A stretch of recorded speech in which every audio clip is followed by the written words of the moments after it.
Yo lo que voy a contar hoy es una serie de pinceladas teóricas sobre el nuevo estándar 800.11 AC, ¿vale? Que es el nuevo estándar que está ya en la calle, que es comercial. Y luego, pues, el plan de estudio del espacio de radiofrecuencia que se va a hacer en la universidad pues para la implantación de este nuevo estándar, dentro de lo que es el proyecto de mejora del servicio Wi-Fi. Tengo un montón de transparencias, ya lo aviso, tengo veintitantas, que no voy a contar todas, porque no me ha dejado tiempo Bifre. Y... Me han pedido que lo haga así. Y entonces vamos a ir rápido. Bueno, también porque como luego enviaré por correo la presentación, pues un poco para que esté más, como decía con los portables, autocontenida la presentación, ¿vale? Esta transparencia en concreto a mí me gusta mucho porque yo muchas veces hablas del 802.11 y yo como que digo, ¿y dónde estoy, no? Y un poco para que situarnos en que lo que estamos hablando es en el, pues, en el nivel físico de las comunicaciones, que parece que es como si hablábamos pues del 802.3, del cable, ¿no? Bueno, a mí es que este me gusta mucho. En esta lo que vemos es pues, lo que es la evolución de la tecnología siempre, que siempre vamos a más, siempre vamos mejorando. Y en este caso, bueno, pues ahora mismo tenemos 802.11 N, con un máximo de 450 megabits, y el nuevo que es, pues, la universidad va a instalar, pues vamos a llegar a anchos de banda a velocidades de este calibre, de 1.3. Que como decía ayer David, creo que era Marcos, de Cisco, pues efectivamente va a poner problemas en la electrónica de red, en la cableada.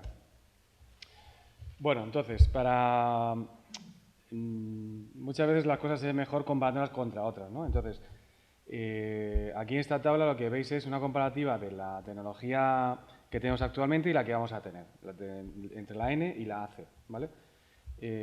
Lo más importante de todo, que veis aquí, en realidad, que lo que más nos afecta, y nos va a afectar sobre todo para lo que es el SET Survey, el estudio del espacio de radiofrecuencia en la universidad, es esta primera fila, en la que el estándar N pues, opera tanto en la banda de 2,4 como de 5 GHz. Es dual. Sin embargo, el nuevo estándar solamente opera en la banda de 5 GHz. Esto es clave. Es clave desde el punto de vista pues, de los números de canales que van a operar sin solapamiento, es decir, canales que van APs que van a estar emitiendo en canales sin interferencias, ¿vale? Como de sobre todo la penetración o la cobertura que van a tener los nuevos APs, los APs de AC, ¿vale? Entonces, bueno, os decía también que os voy a contar lo que son breves pinceladas teóricas de las tecnologías que incorpora el AC, ¿vale? Y rápidas.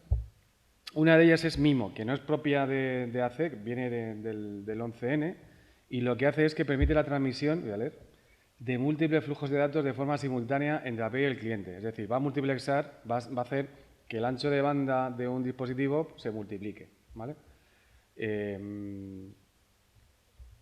Aquí está el dibujillo en el que podéis ver que pues aquí habría el dispositivo, en este caso la antena, tiene el AP tiene 3 antenas de emisión, ¿vale?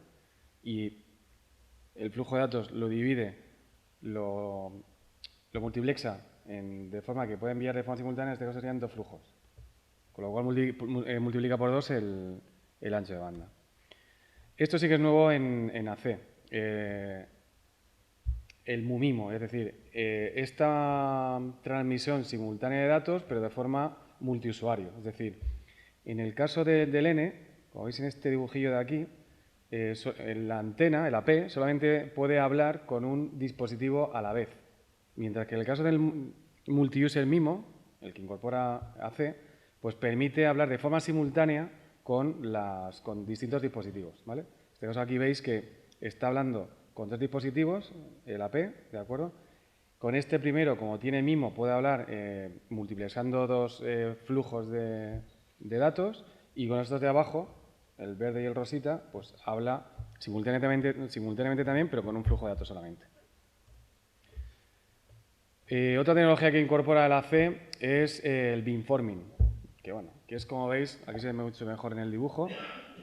Ahora el AP, en lugar de irradiar de forma, digamos, tipo broadcast, es decir, que irradia de forma uniforme de forma espacial, lo que hace es hablar con, dirige las antenas, el flujo de datos lo dirige directamente a los clientes con los que va a hablar.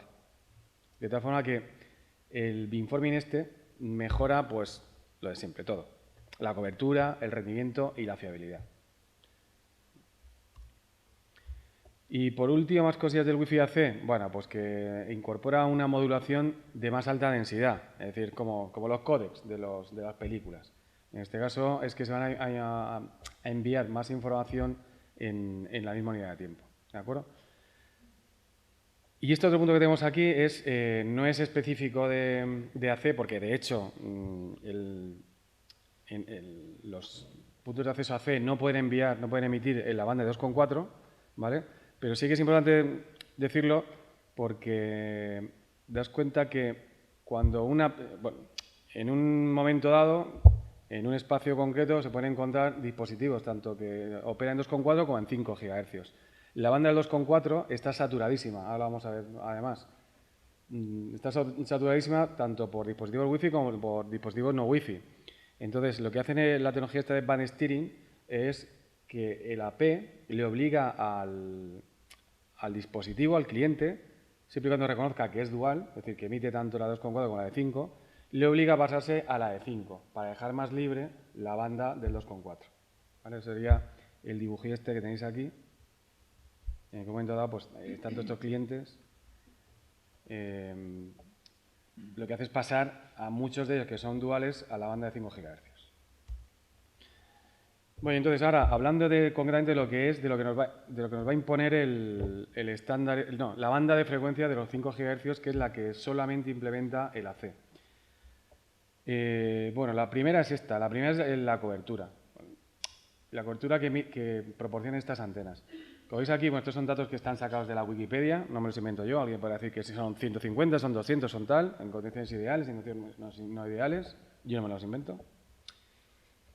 Y entonces, bueno, fijaos que la cobertura, en el caso de estas nuevas antenas que vamos a tener, pues se reduce drásticamente, ¿de acuerdo?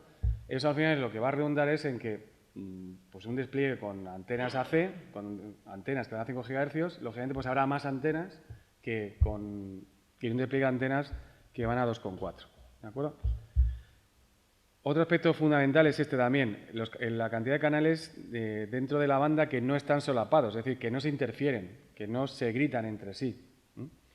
En el caso del nuevo, de la banda 5 GHz, porque no es antiguo, son 24 o 23 o 21, dependiendo de si es Estados Unidos, si es en Europa, si es en tal. Yo concretamente no me lo sé, porque voy leyendo y al final no me entero. El caso es que a la hora de... Depende de lo que leas.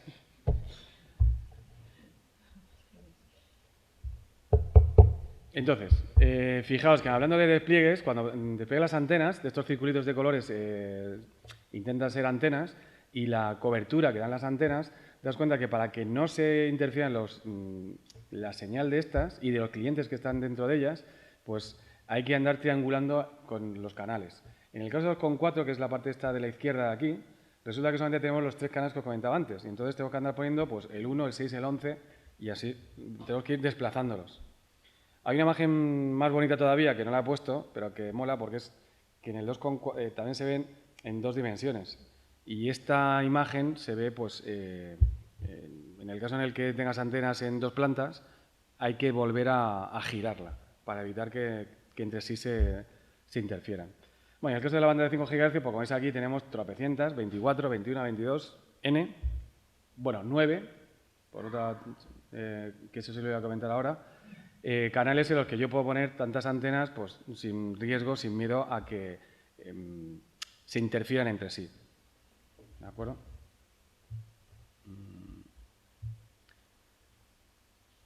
Sí que quiero comentar que en el caso de la banda de 5 GHz, que están aquí todos los canales, los 20X, resulta que hay una serie de ellos, que son estos que están aquí, los DFS channels, que son canales en los que emiten pues, los radares, o que están reservados para misiones críticas. No me sale ahora la palabra. ¿Cómo? Bueno, misiones críticas. El caso es que nosotros, digo que tengo que comentarlo porque en Ciudad Universitaria sabéis que está al lado la Moncloa, de Ciudad Universitaria, no en mi caso, yo estoy en el Campus Sur, y además está el Instituto Meteorológico. Entonces, son estos canales, precisamente, en Ciudad Universitaria, pues va a ser difícil que se utilicen. Porque uno de los, que no lo he comentado, uno de los requisitos de usar estos canales es que, precisamente por ser de misión crítica, en el caso en el que la antena detecte que hay alguien barriendo ese canal, pues tiene que inhibirse. Si se inhibe, pues corta la señal. Es decir, deja al cliente a medias. Bueno, más cosillas de esto de la comparativa, pues es la penetración que os decía antes, ¿vale? Entonces aquí, bueno, vemos, quizá yo creo que esta, me da la sensación de que es más, la de 5 GHz es demasiado optimista, porque al final con 5 GHz hay que andar poniendo antenas cada 20-25 metros, ¿de acuerdo? Bueno, eso me voy a contar, y bien. Y luego, bueno, pues hablando del proyecto de mejora del servicio Wi-Fi dentro de la UPM, pues efectivamente hay quejas por parte de todo el colectivo de la universidad. Yo, desde mi punto de vista, gran parte de las quejas la tiene el efecto este del BOD, del tráete tu propio dispositivo, pero bueno, que es un hecho y que hay que contemplarlo. De hecho, en alguna lista de Reddit se comentaba que hoy pues, se estima una media de 2,6 dispositivos por persona en las universidades. Bueno, yo no, pero es fácil llevar el teléfono, la tableta, el portátil, el tal. Son dispositivos que lo llevas encima y que tú sin saberlo se están conectando a la red. Son conexiones que tienes simultáneas. Bueno, entonces el caso es que como hay que replantearse la Wi-Fi y además hay que adoptar el nuevo estándar AC, y este estándar, como acabo de comentar, pues utiliza la banda o opera en la banda 5 GHz, pues hay que hacer un estudio muy profundo, muy exhaustivo, de qué es lo que ocurre en ese espacio de radiofrecuencia. Entonces, cosillas a tener en cuenta, que estas se nos ocurren a todos, lo sabemos todos, pues es esto, lo acabo de comentar del número de dispositivos que vamos a tener. Tenemos también que tener presente que los APs tienen que desplegarse de forma que los clientes en sus paseos habituales no noten el corte de comunicación cuando se están trasladando dentro de la universidad. Tenía que tener presente que a mayor cobertura, menor velocidad. Comento esto porque precisamente por el tema de los 5 GHz y su poca penetración o su poca cobertura. Y luego también que hay un aspecto técnico que es el de la fuerza de la señal recibida, el RSSI, que es que hay que establecer en los criterios del proyecto pues un RSSI mínimo. En la Wikipedia te dicen que, bueno, que como el bueno ya serían 60. Entre 60 y 70 dB es lo ideal. Bueno, entonces, en 3 puntos muy someros cuento lo que es el estudio este del espacio de radiofrecuencia del OPM, el Site Survey, que en lo que se basa que es básicamente, por una parte, en la toma de datos arquitectónicos de los edificios, es decir, hay que saber los edificios que hay, las paredes, las puertas. Eso es algo que, por ejemplo, en esta transparencia, que es un bloque de mi escuela, aquí ya se ha hecho y fijaos que aquí, por ejemplo, esta es una garita, la que tiene es una mampara. Estos son ladrillo de este rasillón. Ladur. No sé cómo se llama. Bueno, y el de fuera ladrillo. Vale. El caso es que se ha tomado nota de todos los elementos arquitectónicos que van a influir en la propagación de la señal. ¿De acuerdo? Además hay que definir qué zonas de cobertura se quiere dentro de los espacios y además con qué nivel de intensidad, con qué nivel de aforo hay que definirlo. Se quiere dar respuesta dentro de las zonas de la universidad.